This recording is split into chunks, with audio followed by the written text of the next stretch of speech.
Today we have the new release from GPT 4.1 in the API. This literally just came out a few hours ago, like you can see right here. And this is a new series of GPT models featuring major improvements on coding. Now, this is the first thing to note about the whole update is that it's specifically focused on coding. And this is specifically in the API. If you actually go to ChatGPT, from what I can see, it's not actually available inside there. So if we go on the drop down, you can see inside the list, there is no 4.1 there. There's GPT 4.5 still, but there is no 4.1, which is weird. But basically, this is mostly focused on coding. I want to show you today how you can build anything and also how you can get free access to this model, because despite it being an API, you can get free access, and I'll come on to that later. They've basically said today we're launching 3 new models in the API: GPT 4.1 mini and GPT 4.1 nano. So there are 3 different models here, and these models outperform GPT 4.0 and GPT 4.0 mini across the board with major gains in coding and instruction following. They also have larger context windows. From what I've tested, it's ridiculously fast at replying, but we'll come on to that later. And if you're wondering, okay, how does this perform on benchmarks? So you can see for coding, GPT 4.1 scores 54.6% on SWE bench verified, improving by 21.4% over GPT 4.0 and 26.6% over GPT 4.5, which is interesting, right? So it's a lot better than GPT 4.5 for coding, as you can see right here. In terms of instruction following on scales, multi-challenge benchmark, a measure of instruction following ability, GPT 4.1 is superior over GPT-4. All right, so there's some big improvements here. In terms of long context, on video MME, a benchmark for multimodal long context understanding, GPT 4.1 scored 72% on the long, no subtitles, a 6.7% improvement over GPT 4.0. So basically, this is a huge improvement over GPT 4.0, and apparently, according to the benchmarks, it's also outperforming GPT 4.5. Trying to figure out, okay, what does this mean in terms of what, like, where are we going in terms of the numbers here? Because we're going up and down like a yo-yo, GPT 4.5, then 4.0, then 4.1, etc. But here we are, my friends, all right? So the GPT 4.1 family intelligence by latency, you can see the differences here. So you've got GPT 4.1 nano at the bottom, and then you have GPT 4.1, the main model over at the top over here. Now, if you want to get access to this, one of the easiest ways is just go over to OpenRouter, and you can actually add a model. So you can use GPT 4.1, and then you can add different models over here. If we have a look at the latest models, we've got 3 different options. So we have 4.1, 4.1 mini, 4.1 nano. Now you can see the differences in prices here. So 0.1 per million input tokens, 0.4 per million input tokens, and then $2. All right. So you see the prices right there. And these support a 1 million token context window, which is absolutely huge versus previous context windows from OpenAI. And here are the prices. This is also available inside RuCode, Klein, OpenRouter, of course, KiloCode, etc. So if you do want to use it, if you want to use it like ChatGPT inside the chat, then just go to OpenRouter, find the model that you want to use, because obviously there's 3, and then you can click on chat over here and decide which one you want to use it. And I'll also be testing this against Claude 3.7 Sonnet as well in a later video. So let's keep going through now. So these improvements in instruction following reliability and long context comprehension also make the 4.1 models considerably more effective at powering agents. Now, 2025 is the year of agents, and I can understand why they're starting to release models just for coding, because that's where everything is going. If you look at the way the world is going, everything is revolving around agents, building apps, building tools, etc. And this just probably is more optimized for that, more efficient for that, and more powerful for building out better quality agents with ChatGPT. What else we got here? They've also said that they're going to begin deprecating GPT 4.5 preview in the API. And the reason for that is that GPT-4 offers improved or similar performance on many key capabilities, but it's lower cost and it's lower latency. All right, so GPT-4 preview is actually going to be turned off in 3 months. Something to bear in mind if you've built stuff already around GPT-4. And what's interesting here is they've said we'll continue to carry forward the creativity, writing quality, humor, and nuance you told us you appreciate in GPT-4 into future API models. Now, they've also broken this down with alpha testers. This is really interesting because Windsurf have actually offered free API usage of ChatGPT 4. So if you go over to Windsurf, I'll be showing you how to build stuff later today. But if you go into Windsurf over here, and I'm on the free plan, you'll see from the drop down, you can select all these different options. And the main one you want to focus on is GPT-4, and that is free for a limited time to write and chat directly inside Windsurf, which is absolutely awesome. So if you want to get free access to this, if you want it for free using ChatGPT, then you can use Windsurf. I may compare this as well against Gemini 2.5 Pro as well as Claude, because it's going to be interesting to see. My personal favorite for coding right now is actually, I would say it's a tie between Claude 3.7 Sonnet and Gemini 2.5 Pro and Claude 3.7 Sonnet. Gemini is typically a lot faster, but you hit the limits faster as well. And if you can code with all three for free for now with Windsurf as well, then that's absolutely awesome, right? So let's keep going through now. We've got the SWE bench verified accuracy. GPT 4.1 is right at the top there in terms of accuracy. And this is a model basically where a model is given a code repository and issue description and must generate a patch to solve the issue, right? Performance is highly dependent on the prompts and tools used, blah, blah, blah.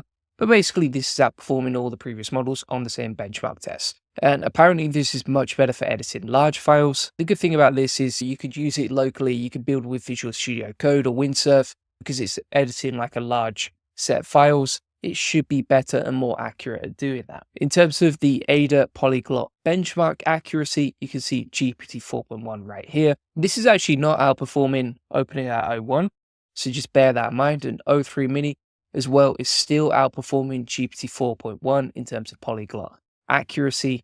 Let's keep going through now. Here's an example of ChatGPT 4.0 versus GPT 4.1. So basically, this is a prompt to make a web application flashcard, right? So it's a flashcard web application. The user should be able to create flashcards, search through their existing, kind of like an app style. And you can see the differences in the UI right here. So if you have a look here, the UI is just a lot nicer on this side versus this one. This is 4.0, this is 4.1, and the quality is better, right? This one is a lot more simplified when you actually look at the responses right there. So we've got some real world examples. So Windsurf have said Windsurf is kind of like Visual Studio Code. It's similar, has some better features, but we'll come on to that later. Windsurf have said GPT 4.1 scores 60% higher than GPT on Windsurf's internal coding benchmarks, which correlate strongly with how often code changes are accepted on the first review. Their users noted it was 30% more efficient in tool calling and about 50% less likely to repeat unnecessary edits, right? So it's basically just a lot better coded, more efficient. Here's another one from Kodo. Instruction following is supposed to be a lot better. This is a huge page, by the way. If you look, like there's so much to this. There's so many different benchmarks and statistics and that sort of thing, which is really interesting. And then you can see here we've got the other models. But yeah, basically this is it. Now, if you want to see the reaction, what's the reaction so far? So this is the tweet from Sam Altman. Again, this just came out like literally a few hours ago, as you can see. So Sam Altman says GPT 4.1 and Mini and Nano are now available in the API. These models are great at coding, instruction following, and long context, 1 million tokens. Benchmarks are strong, but we focus on real-world utility, and developers seem very happy. GPT 4.1 family is API only. But again, if you want to work around that, if you want to start using it inside the chat, then just go to OpenRouter. All right, so all the video notes, by the way, inside the AI Profit Boardroom, as you can see right here.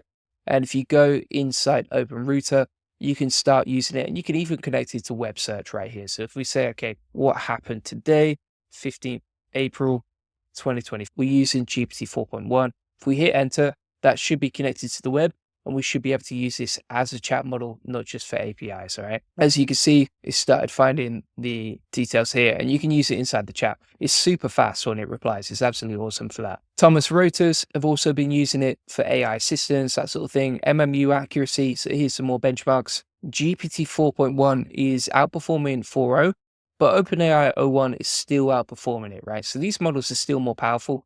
GPT 4.5 is on par for MMU accuracy, and then you got MathVista accuracy over here. So it's tied with pretty much everything. 4.1 and 4.1 Mini are performing pretty well right there. And here we go. Now, if you're wondering, okay, what's the pricing? Here's the comparison of each. So in terms of, where is it now? Where's that pricing gone? Here we go. Here we go.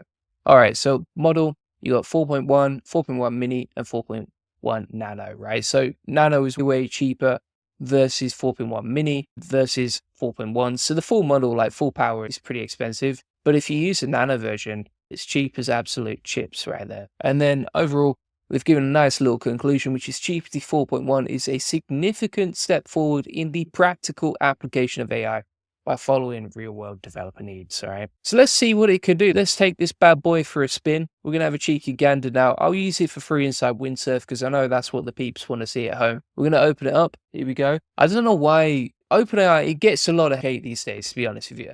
But we're just going to give this a cheeky. So I'm going to open up a folder over here and we'll set up a new folder and we'll just try and create like a 3JS run a game, just see what happens. All right, we'll grab one of the prompts from the AI Profit Boardroom because that is the place to go for prompts, my friends. So what we can do is if we go down here and we'll take an Optimus Alpha prompt. Let's see what we got. We're going to create a dinosaur game. We'll grab this prompt. We'll go back into Windsurf inside the write section. So you want to make sure you use write. And then also select GPT 4.1. By the way, use dark mode in Windsurf because light mode is absolutely terrible. All right, and then we're going to say, make me a captivating, endless runner game. Key instructions on the screen. P5JS scene, no HTML. I like pixelated dinosaurs and interesting backgrounds. We're going to give that a cheeky whirl now. We'll hit enter and we'll see what we get back. So it's going to start generating now and we'll see what we get back in a second. We can also do the same inside OpenRouter chat. So if you go inside OpenRouter, again, depending on which one you select, I would go for Nano if you're a bit of a cheapskate on a budget.